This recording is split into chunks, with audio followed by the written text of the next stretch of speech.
안녕하세요. 이유진입니다. 자, 이번 시간에는요, 재무제표에 대해서 이야기를 좀 나눠볼까 합니다. 여러분들 교재 15페이지 참고하시면 되겠습니다. 자, 처음에 나와 있는 게 재무제표 구성 항목에 대해서 나와 있고요. 총 5가지입니다. 여러분들 시험 문제에 자주 출제되기 때문에 여러분들 반드시 알아두셔야 되는 부분입니다. 자, 첫 번째 구성 요소로는 재무상태표가 나와 있는데요. 일정 시점에 있어서 기업의 재무상태를 나타나기 위한 보고서이다 라고 되어 있고, 여기에서 여러분들은 일정 시점을 나타내는 것은 재무상태표이다 라고 생각하시면 되겠습니다.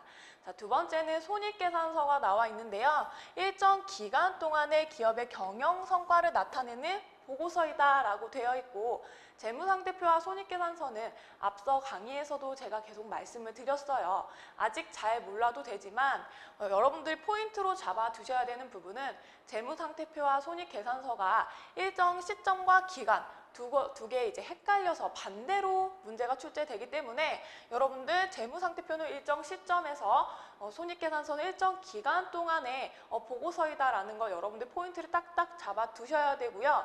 자, 여기에서는 지금 시험 문제로 출제를 되는 부분이 우리가 재무제표를 구성하는 항목이 아닌 것은 이렇게 가끔 출제가 됩니다. 자, 그렇기 때문에 이 두 가지는 우리가 배웠고 앞으로도 잊어버리지 않으셔야 되고요. 자, 세 번째 자본 변동표입니다. 자, 전산회계 2급에서는 자본 변동표가 깊게 나오진 않아요. 그렇지만 여러분들이 구성 항목에 있기 때문에 이 부분을 기억을 해 두셔야 되고요. 회계 기간에 발생한 자본의 변동을 표시하는 그런 보고서이다라고 보시면 되겠습니다. 자, 그 다음 페이지 가보면 현금 흐름표 주석이 나오는데요. 현금 흐름표는 우리의 현금의 유출과 유입이 어떻게 지금 상황이 진행되었는지 그런 것을 나타내는 회계 보고서이고, 자, 주석 같은 경우에는 저희 회계는 기업의 숫자를 표현한 언어다라고 말씀드렸지만 만약에 내가 그 계정 과목을 사용함에 있어서 뭔가 더 정보 이용자들에게 그 내용을 정확하게 알려야 될 것 같다라고 했을 때 주석을 달아서 아래에 설명을 할 수 있도록 나타내는 그런 부속 명세서입니다. 여러분들 총 재무제표를 구성한 요소 5가지는 재무상태표, 손익계산서, 자본변동표, 현금흐름표, 주석 이 5가지가 있더라를 꼭 명심하셔야 되고요. 별표는 한 2개 정도 치도록 할게요. 자, 그러면 저희 문제를 풀어보도록. 자, 그럼 그 다음 보도록 하겠습니다. 자, 재무제표의 기본 가정입니다.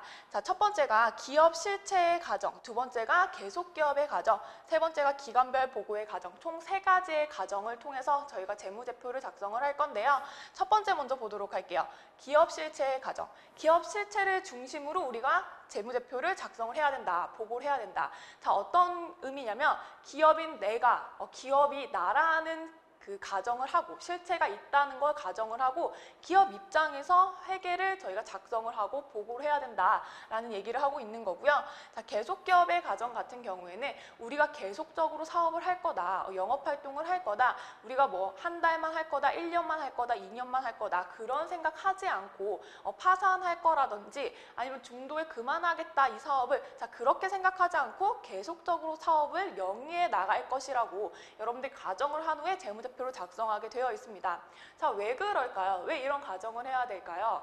아마 내가 1년만 영업활동 할 거야. 그 1년 후에는 난 폐업할 거야. 사업을 하지 않을 거야 라고 했을 때 재무제표를 작성을 정확하게 하지 않겠죠. 네, 그렇기 때문에 좀 정확하게 작성을 요구하는 그런 가정이라고 보시면 되겠습니다. 자, 세 번째 기간별 보고의 가정이 있는데요. 자, 재무제표는 재무회계와 관리회계를 비교했을 때 보고 기간이 있더라. 분기, 반기, 연간 이렇게 저희가 보고기간이 있었어요. 자, 그 얘기를 하고 있는 거고요. 일정 기간으로 나누어, 그러니까 분기, 반기, 연간을 얘기를 하는 거고, 각 기간별로 재무상태표와 경영성과. 자, 재무상태표 얘기를 하는 거고 경영성과는 손익계산서 얘기를 하는 거죠. 자, 재무상태와 경영성과를 우리가 보고를 해야 된다는 그런 가정. 이 총 3가지의 가정, 재무제표 가정이 있다. 자, 이것도 당연히 이론 문제에서 여러분들 나올 수 있는 부분이기 때문에 자, 3가지 가정은 여러분들이 100% 암기가 아니고 이해를 좀 하셔야 돼요. 기준으로 기업이라는 게 있다, 사람은 아니지만 있다라고 보고 나 하나를 기본적인 가정으로 나를 기준으로 재무제표 작성을 해야 되고 우리는 사업을 계속할 거다. 자, 그리고 우리는 분기, 연기, 반기별로 재무제표 보고를 해야 된다라는 가정입니다. 자, 그 다음에 재무상태표 등식 보도록 할게요. 저희는 자산은 부채 플러스 자본이다. 이거 앞 강의에서 말씀을 드렸어요. 자산은 부채 플러스 자본이고요. 자, 이것을 T계정으로 한번 나타내 본다면 자산은 왼쪽이고요. 부채와 자본은 오른쪽입니다. 자, T 기준으로 이게 왼쪽이 차변이라고 생각하시고 오른쪽이 대변이라고 생각을 하신다면 여러분들 차변과 대변은 어떻게 해야 되나요? 항상 일치해야 돼요. 금액적으로 일치해야 되기 때문에 자산은 부채 플러스 자본이다 라고 이야기를 할 수 있는 거고요. 자, 그러면 반대로 자본은 자산에서 부채를 뺀 거다. 자, 이렇게 이야기를 할 수 있겠죠. 자, 여러분들 등식이 어떻게 나올지 몰라요. 기본적인 등식은 자산은 부채 플러스 자본이지만 자본을 설명하기 위함은 자산에서 부채를 차감하는 게 자본이다. 이렇게 문제가 이론 문제에서 출제가 될 수 있기 때문에 여러분들이 그냥 무작정 자산은 부채 플러스 자본이다 라고 생각하시면 안 되고요. 자, 자본은 자산 마이너스 부채도 될 수 있다. 그럼 부채는요? 부채는 자산에서 자본을 뺀 게 부채가 될 수 있겠네요. 자, 이런 식으로 등식을 좀 변형해서 생각을 좀 하셔야 될 거고요. 자, 마지막 나와 있는 유동성 배열법입니다. 저희가 재무제표를 작성을 할 때 이제 계정 과목을 이제 작성이 들어가는데 그럴 때 자산과 부채는요, 현금성이 빠른 순서대로 우리가 작성을 한다라는 게 유동성 배열법입니다. 자, 현금성이 빠른 순서대로라고 하면 현금이 될 수 있는 기간, 현금으로 우리가 전환이 빨리빨리 될 수 있는 것부터. 자, 그래서 현금이라는 계정 과목은요, 이미 그 자체가 현금이기 때문에 현금이 제일 먼저예요. 자, 첫 번째고요.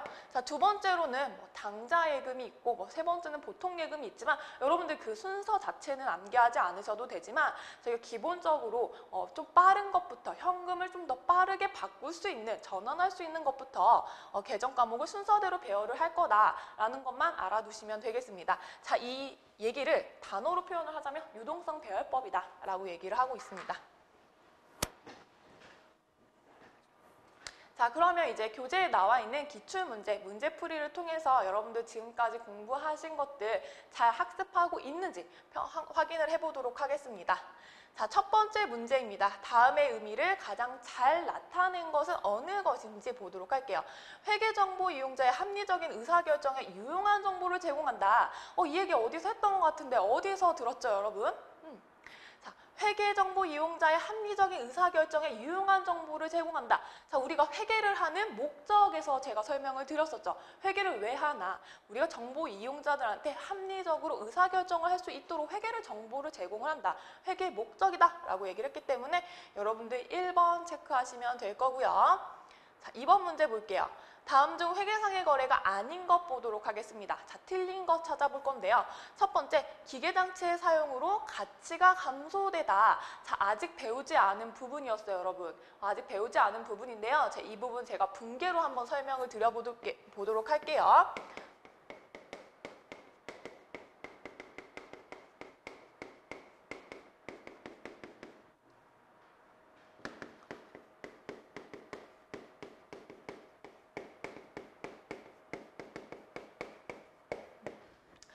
자, 여러분이 이제 어떻게 설명을 드릴 수 있냐면 저희가 차변의 감가상각비, 대변의 감가상각 누계액이라는 분계로 여러분들한테 설명을 드릴 수가 있는데 아직 배우지 않은 부분이기 때문에 여러분들 교재에 그냥 이렇게 분계가 되더라 정도까지만 확인을 하시면 될 것 같고요. 자, 제가 XX로 표시해둔 이 부분은 금액인데 지금 금액이 나와 있지 않기 때문에 제가 XXX로 표시를 해드렸습니다. 자, 그러면 1번은 아직 배우지 않은 거지만 분계가 가능하더라라는 거 안다면 회계상의 거래가 맞는 거겠죠. 지금 회계상의 거래가 아닌 건 제가 어떨 때 아니다라고 얘기를 했나요? 우리가 실제로 거래가 이루어지지 않았을 때 구두상으로만 계약을 했다. 이런 경우 회계상의 거래가 아니다라고 설명드렸죠. 자, 1번은 분계를 할 수 있기 때문에 이건 회계상의 거래다라고 보시면 되고요. 자, 이번에 상품 보관 창고의 보증금으로 1,000만 원을 지급하기로 하고 구두 계약을 했다. 자, 이럴 때 구두로만 계약을 했어요. 안 돼요. 상품을 지급을 하거나 현금을 주거나 둘 중에 하나는 해야 되는데 지금 구두상 우리가 말로만 계약하자라고 하고 계약을 했던 거기 때문에 당연히 안 됩니다. 그래서 답은 2번을 체크를 하시면 되겠네요. 3번 한번 볼게요. 거래처에서 상품 200만 원을 외상으로 매입하다라고 했을 때 3번 문제는 여러분들 이렇게 하시면 되죠. 차변에 상품 200만 원 대변의 외상 매입금 200만 원. 자, 여러분들 지금 아직 분계를 하는 방법에 대해서 제가 설명을 드리지 않았고요. 아직 거기까지 진도가 나가지 않은 상태이기 때문에 분계를 하시는 방법을 지금 모르셔도 돼요. 하지만 답을 적어 두셔야만 뒤에 가서 문제를 배웠을 때 다시 앞으로 복습을 하면서 아, 그래서 이렇게 우리가 분계를 할 수 있었고 그래서 우리가 회계상의 거래였구나 라는 걸 판단하실 수 있기 때문에 지금은요 이해하지 않으셔도 되고요. 다만 제가 적어드린 이 분계 자체는 좀 교재에 적어두시고 다음번에 시험 보시기 바로 직전에 이제 한번 연습하시면서 복습하시면서 그때 공부할 때 이해하시면 되겠습니다. 자, 4번 볼게요. 결손 아동을 돕기 위해 10만 원을 기부했다. 근데 기부를 지금 어떻게 했다라는 얘기는 없지만 현금으로 했는지 뭐 카드로 했는지는 알 수 없지만 기본적인 분계, 현금으로 했다고 한다면 차변에 10만 원 기부금, 대변에 현금 10만 원. 자, 이렇게 분계를 할 수 있겠네요. 자, 물론 현금으로 기부를 했다라고 가정을 했을 때 얘기고요. 자, 다음과 같이 분계를 할 수 있습니다. 그래서 여러분들 여기 이번 문제에서 알 수 있는 건 우리가 지금 분계를 할 수 없는 문제가 단 한 개가 있었는데 그게 회계상의 거래가 아니다라는 걸 아실 수 있고요. 여러분들 2번 체크를 하시면 되겠습니다. 자, 3번 문제 보도록 할게요. 다음 중 거래 결합 관계에서 성립할 수 없는 것 보도록 하겠습니다. 자, 여러분들 이걸 풀어보시려면은 여러분들 어떻게 확인을 하셔야 되냐면 거래의 판료에서 배웠던 부분을 여러분들 적용을 시키셔야 돼요. 거래의 판료에서 어떻게 배웠나요? 차변과 대변이 있었고요. 차변은 누구네 집이었죠? 네, 자산 집이었고 부채와 자본은 대변 쪽에 살고 있는 친구였어요. 자, 그래서 얘를 어떻게 하나요? 증가시켜야 됩니다. 자기 집에 있을 때는 컨디션이 좋아서 증가하죠. 막 집에서 떼굴떼굴 구르고 막 이런 얘기 설명드렸잖아요. 자, 그리고 친구네 집에 놀러를 갈 때는 좀 얌전해지니까 감소. 자, 자산도 감소. 자, 그리고 차변에 나오는 건 비용의 발생이 나오고요. 대변에 수익이 나오더라.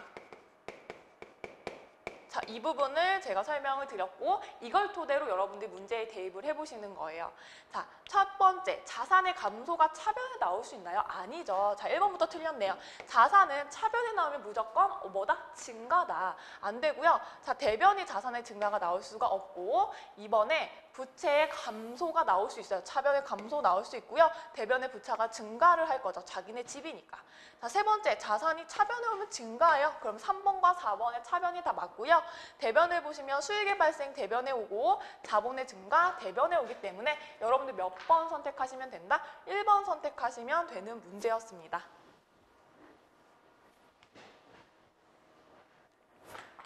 자, 그 다음 4번 문제 보겠습니다. 다음 중 일반 기업 회계 기준에서 정하고 있는 재무제표가 아닌 거.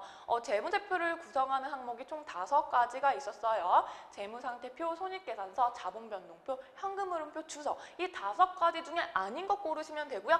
몇 번 고르시면 되나요? 1번 합계잔액 시산표 1번 고르시면 되겠네요. 자, 5번 보겠습니다. 다음 그림에 가에 들어갈 내용으로 옳은 것은 자, 교재에서 한번 말씀드렸었죠. 자, 다음과 같은 그림, 교재랑 똑같이 있었던 그림이니까 여러분들 바로바로 문제 푸실 수 있을 거라고 생각이 들어요. 자, 거래가 일어나요. 근데 이 거래는 회계상의 거래죠. 그럼 회계상의 거래가 일어난다는 것은 저희가 분계를 할 수 있다라는 얘기가 되고요. 자, 분계로 전기를 하면 그 다음에 분계장에서 저희가 분계를 다 모으죠. 거기에서 이제 계정별로 전기를 합니다. 그러면 나오는 게 계정별 원장이죠. 총계정 원장이라고 보시면 되고요. 여러분들 4번이라고 체크를 하시면 되겠네요. 자, 6번 보겠습니다. 결산의 본 절차에 해당하는 것은. 자, 6번 문제를 잘 모르겠다라고 한다면 여러분들 일단 결산이 뭔지 아직 배우지 않았기 때문에 모르실 수 있어요. 자, 결산은요. 12월 31일 날 저희가 마무리 짓는 거, 이 재무제표가 정확하게 되는지 마무리 짓는 작업이라고 생각을 하시면 되고요. 자, 그럼 결산 들어가기 전에 저희가 분계장도 다 준비가 되고 어디까지? 계정별로 전개까지 해서 총계정 원장까지는 준비가 되어 있어야 마지막 가서 이게 제대로 됐는지 검토를 할 수 있겠죠? 자, 그럼 여러분들 몇 번 하시면 되겠나요? 3번을 여러분들 체크를 하시면 되겠네요. 자, 우리가 총계정 원장을 마감을 해야 그 다음 결산 분계를 할 수가 있다. 정확하게 작성이 됐는지 확인할 수 있다. 보시면 되고요. 정답 3번 체크해 드리도록 하겠습니다. 자, 7번 볼게요. 자산부채 자본에 대한 설명으로 적절하지 않은 거, 잘못된 거 골라볼게요. 기업이 경영활동을 위해서 소유하고 있는 각종의 재화나 채권을 자산이라고 한다. 맞죠? 자산은 제가 차가 있어요 라고 설명을 드렸어요. 저는 이 차가 있는데 그런 차들 경영활동을 위해서 저는 강의를 하기 위해서 어떻게 보면 저는 강의를 해서 수익을 얻는 그런 사람이니까요. 이게 저의 직업이니까 기업의 경영활동을 위해서 제가 이 경영활동을 하기 위해서 수익을 창출하기 위해서 가지고 있는 차라고 한다면 그건 자산이죠. 저의 자산입니다. 그래서 1번 맞고요. 이번에 기업이 장래에 타인에게 갚아야 할 채무를 부채라고 한다. 은행 얘기를 드렸죠. 제가 은행에 가서 돈을 빌렸을 때 그건 언젠가 은행에 다시 갚아야 하는 의무가 있는 그런 채무다. 그걸 부채라고 한다. 네, 2번도 맞고요. 3번에 기업의 부채에서 자본을 차감한 것을 자산이라고 하나요? 자, 등식을 한번 다시 써볼게요. 자산은 부채 플러스 자본이죠. 이게 회계의 기본 등식인데 자, 이 문제를 풀려면 등식을 좀 변형을 해야 돼요. 자, 문제에서는 부채에서 자본을 차감한 거다라고 했기 때문에 자산이 부채에서 자본을 차감한 건가요? 자, 이렇게 표현하면 안 되죠. 틀린 거예요. 자, 만약에 문제가 부채는 자산에서 자본을 차감한 거다 라고 했다면 얘는 정답이 될 수 있지만 지금 자세히 읽어보시면 내가 지금 자산이라는 걸 정의하려고 하는데 부채에서 자본을 뺀대요. 자, 당연히 틀린 이야기이기 때문에 여러분들 3번 체크하시면 되고요. 자, 4번에 자산부채 자본은 기업의 재무상태표를 나타낸다. 재무상태를 나타낸다. 자산부채 자본 어디에 있었죠? 재무상태표에 있었습니다. 재무상태표에 있었고요. 손익계산서에는 수익과 비용이 있었죠. 당연히 4번이 얘기를 하는 건 기업의 재무상태, 재무상태표를 얘기를 하면서 재무상태표 안에 있는 자산부채 자본에 대해서 이야기를 한 거기 때문에 정답입니다. 그래서 여러분들은 이 문제에 대해서는 3번을 체크를 하시면 되겠습니다.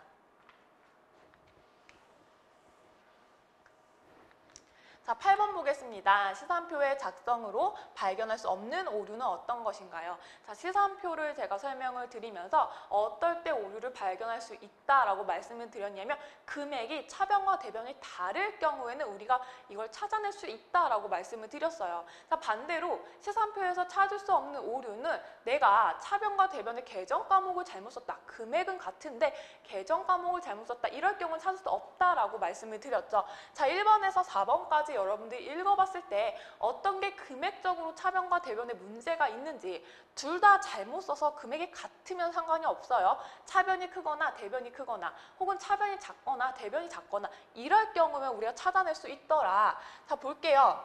우리가 발견할 수 없는 것. 첫 번째는 차변과 대변의 어느 한쪽만 전기를 했다. 그럼 차변만 썼다라는 얘기예요. 그럼 대변을 쓰지 않았으면 당연히 차변과 대변의 금액이 일치할 일 없죠. 자, 얘는 찾아낼 수 있습니다.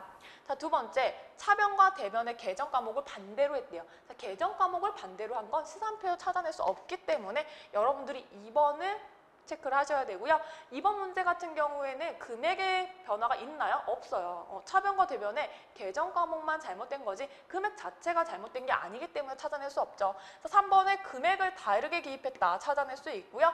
4번에 차변과 대변 모두 한쪽에만 기입을 했다. 그러면 대변이 없다. 혹은 차변이 없다. 이런 얘기가 돼요. 금액이 당연히 차이가 나겠죠. 여러분들 몇 번 체크하시나요? 2번 체크를 하시면 되겠습니다. 자, 9번 문제 볼게요. 다음 중 회계상의 모든 거래를 발생 후 순서대로 빠짐없이 기입하는 장부는 어떤 것이냐? 이게 문제인데, 자, 여러분들 회계상의 거래가 일어나면 저희가 붕괴를 한다라고 얘기를 했고요. 이 붕괴가 집합되어 있는 게 뭐다? 붕괴장이다라고 말씀을 드렸어요. 그러니까 여러분들 몇 번 체크하시면 되나요? 1번 체크하시면 되겠습니다. 자, 10번 문제 볼게요. 다음 거래의 결합관계와 거래의 종류를 올바르게 표시한 거 보도록 하겠습니다. 자, 이 문제는요. 붕괴를 아직 배우지 않았기 때문에 못 푸실 수도 있어요. 괜찮아요, 여러분들. 내가 지금 이 문제를 봤을 때 난 못 풀겠다, 이제 포기해야겠다 이런 게 아니라요. 당연히 아직 배우지 않았습니다. 못 풀어요. 제가 붕괴를 해드릴 거고요. 이게 자산인지 부채인지까지 얘기를 드려야만 여러분들이 푸실 수 있는 문제가 되기 때문에 제가 한번 아직 배우지 않았지만 붕괴를 진행을 해보도록 할게요.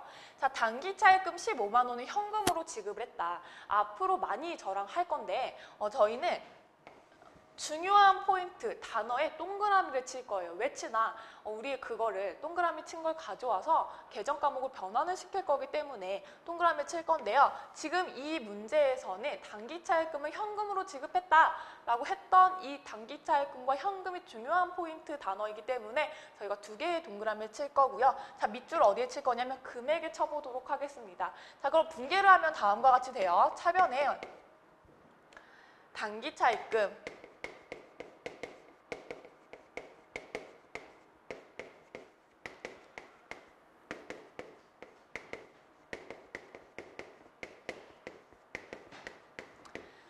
단기 차입금 15만 원, 대변에 현금 15만 원 다음과 같이 붕괴를 할 거고요. 단기 차입금은 부채예요. 현금은 자산입니다. 자, 그럼 여러분들 이걸 봤을 때 부채가 차변에 있으면 감소가 된 거구나 라는 걸 확인하실 수 있고요. 자산이 대변에 있으면 자산이 감소된 거구나를 확인하실 수 있습니다. 자, 그럼 볼까요? 부채의 감소와 자산의 감소를 나타내는 게 여러분들 2번밖에 없네요. 그럼 여러분들 2번을 이렇게 해서 체크를 하셔도 되고요. 아니면 이제 거래의 종류까지 봐야 되는데 교환거래, 손익거래, 혼합거래 저희가 세 가지를 간단하게 제가 설명을 드렸거든요. 교환거래는 자본, 자산의 변동만 있는 자산, 부채, 자본 이 세 가지만 변동이 있는 거래를 저희가 교환거래라고 얘기를 한다. 자, 손익거래는 수익의 발생이나 비용의 발생이 나타난다. 이게 손익거래였고 이 교환거래와 손익거래를 합한 게 우리는 이제 혼합거래다라고 얘기를 했는데 여기에서는 부채와 자산만 나왔기 때문에요. 여러분들 교환거래로 체크를 하시면 돼요. 자, 교환거래 다시 한번 설명드리면 자산, 부채, 자본에만 변동을 주는 그러니까 재무제표상 항목에서만 변동을 주는 그게 교환거래라고 보시면 되겠습니다. 그래서 여러분들 몇 번 체크하시면 되나요? 2번 체크를 하시면 되겠습니다.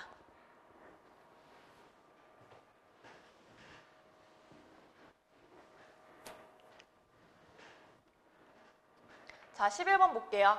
합계잔액 시산표에서 오류를 발견할 수 있는 경우 보도록 하겠습니다. 자, 좀 전에 나왔던 문제인데요. 횟수만 다르게 해서 지금 또 한 번 더 출제가 된 거라고 보시면 되고요. 자, 합계잔액 시산표, 시사표라고 그냥 생각하시면 돼요. 시산표라고 생각하시면 되고요. 자, 여기에서 저희가 오류를 발견할 수 있는 건 뭐였나요? 금액이 다른 경우, 차변과 대변의 금액이 다른 경우는 우리가 오류를 발견할 수 있다라고 말씀을 드렸죠. 자, 발견할 수 있는 경우 금액적으로 문제를 찾아본다면 여러분들이 3번 붕괴 시 대차 금액을 다르게 입력했다. 자, 그럼 당연히 얘는 찾을 수 있고요. 1, 2, 4번 같은 경우에는 계정 과목만 잘못됐다. 못 찾고요. 아니 우리가 중복으로 입력을 했다. 한 건의 거래에 대해서 두 건으로 입력을 했다. 금액이 같이 입력이 됐다면 차변과 대변의 금액이 일치한다면 저희 절대 찾을 수 없습니다. 자, 그럼 거래 전체가 아예 누락이 됐다. 내가 커피를 사 먹었는데 이걸 아예 입력하지 않았다, 붕괴를 하지 않았다라고 한다면 그것도 찾을 수 없습니다. 여러분들은 몇 번으로 입력하시면 되나요? 3번을 체크를 하시면 되겠습니다. 자, 12번 보도록 할게요. 독도상사의 다음 거래에서 발생하지 않는 거래 요소 보도록 하겠습니다. 자, 남자분이 오늘 이루어진 거래가 있나요? 라고 물어보니까 여자분이 독도상사는 울릉도 상사로부터 사무용 책상을 50만 원에 구입을 했고 30만 원이 현금으로 지급을 했고 나머지는 카드로 결제를 했다라고 얘기를 하고 있습니다. 자, 여기서 중요한 포인트로 동그라미를 한번 쳐보자면 내가 뭘 샀냐면 사무용 책상을 샀어요. 근데 얼마에? 50만 원짜리를 샀대요. 거예요. 그럼 돈을 어떻게 지급했냐? 우리가 물건을 사면 돈을 당연히 지급을 해야 되잖아요. 자, 그걸 살펴보니까 30만 원을 현금으로 줬고 나머지는 얼마예요? 나머지 20만 원은 카드로 결제를 했다라고 하네요. 그럼 저는 동그라미를 세 가지로 칠게요. 사무용 책상, 현금, 카드를 동그라미 쳤고요. 한번 분개를 해보도록 할게요. 자, 아직 배우지 않았어요. 다시 한번 말씀드리지만, 자, 비품이라고 사무용 책상은 제가 50만 원 차변에 분개를 할 거고요. 저는 돈을 주고 이걸 사왔어요. 차변에 자산이 증가되는 거래가 이루어지기 때문에 제가 얻을 수 있는 건 이 사무용 책상이라고 보시면 돼요. 자, 대변에 내가 이걸 사기 위해서 돈을 지급을 했죠. 가지고 있던 자산, 현금을 썼기 때문에 대변에 자산의 감소도 나오죠. 자, 현금이 30만 원. 나머지 카드로 썼거든요. 아직 돈을 지급하지 않았다고 보시면 되고요. 미지급금으로 처리를 하시면 되겠습니다. 자, 이렇게 분개를 하셨으면 여러분들 이제 자산 증가, 부채 감소, 부채 증가, 자, 이런 것들의 거래의 8요소를 한번 보실 건데, 자, 비품은 자산이에요. 자산이 차변에 왔으니까 여러분들 뭐라고 체크를 하셔야 되나요? 자산이 증가됐구나 라고 체크를 하시면 되고요. 자, 대변의 현금도 자산입니다. 자산이 대변에 왔으니까 감소됐구나 라고 생각하시면 되고요. 자, 미지급금은 부채거든요. 부채가 대변에 왔기 때문에 얘는 증가됐구나 라고 여러분들이 생각하시면 되고, 자, 이 문제를 풀기 위해서는 분개를 하실 줄 아셔야 되고요. 이 계정 과목이 자산인지 부채인지 자본인지 확인을 하셔야 되기 때문에 아직 어려우실 수 있어요. 당연히 어려우셔야 되고요. 제가 아직 다 이런 걸 설명드리지 않았는데 이 문제를 그냥 혼자 푸셨다. 네, 그럼 거의 천재에 가까운 거죠. 회계상에 나중에 회계에 한 획을 그으실 분이에요. 그런 거 너무 잘하시는 거고, 자, 보통은 이 문제를 지금 못 푸셔야만 정답입니다. 네, 못 푸셔야 돼요. 자, 괜찮습니다. 자, 제가 자산, 부채 이렇게 말씀을 드렸기 때문에 여기서부터는 여러분들 푸실 수 있어야 돼요. 자, 몇 번을 체크를 하면 될까요? 자, 여기에는 수익에 대한 얘기가 전혀 없기 때문에 여러분 4번을 체크를 지금 하시면 되겠네요. 제가 분개까지 딱 해드리고 자산, 부채를 써드렸을 때 여러분들이 잠깐 여기 인강을 멈추시고 내가 4번에 체크를 했다면 지금 너무 열심히 훌륭하게 공부를 잘하고 계시는 거예요. 자, 그러면 그 다음 문제 보도록 하겠습니다. 자, 13번 문제고요. 다음 자료에서 유동성 배열법에 의해 자산 계정의 배열 순서가 옳은 거, 자, 이걸 찾는 건데, 유동성 배열법은 제가 설명을 드렸죠. 현금화가 빠른 순서대로 우리가 배열하는 게 유동성 배열법이다라고 말씀을 드렸는데, 지금 가나다라는 아직 제가 자산 부분을 들어가지 않았기 때문에 설명을 드리진 않은 부분이에요. 근데 지금 한번 설명을 잠깐 간단히 드려보자면요. 지금 가번 같은 경우에는 유형자산입니다. 자, 유형자산이고요. 자, 상품은 재고자산이에요. 단기차입금은 유동부채고요. 단기대여금이네요. 자, 자산이죠.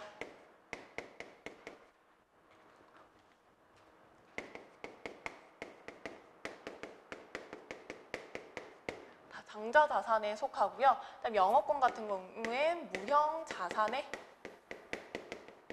속하는 항목들입니다. 네 가지 다 자산에 해당하는 항목이고, 유동성 배열법 같은 경우에는 자산과 부채에서만 저희가 적용한다라고 말씀드렸기 때문에 지금 다 자산이에요. 자, 아직 배우진 않았지만 여러분들이 지금 자산은 크게 어떻게 나눌 거냐면,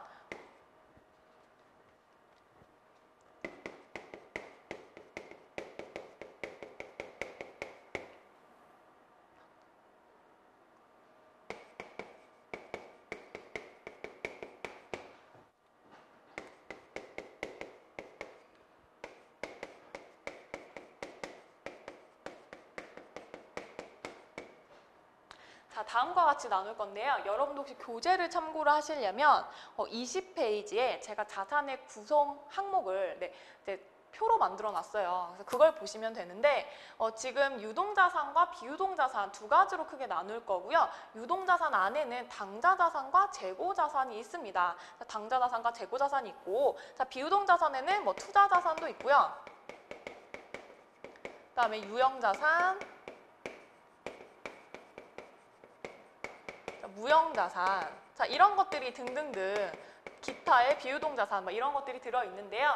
여러분들 아직 배우지 않았기 때문에 여기에서만 체크를 하신다면, 여러분들 교재 20페이지를 보고 난 다음에 체크를 하신다면 제일 빠른 순서대로 저희가 배열을 하게 되어 있잖아요. 이 중에서 제일 빠른 건 유동자산이에요. 첫 번째가 유동자산인데, 유동자산 중에서도 당자자산이 가장 빠릅니다. 여러분들이 답원을 제일 빠른 거구나 라고 생각을 하시면 되고요. 자, 그 다음에 재고자산이죠.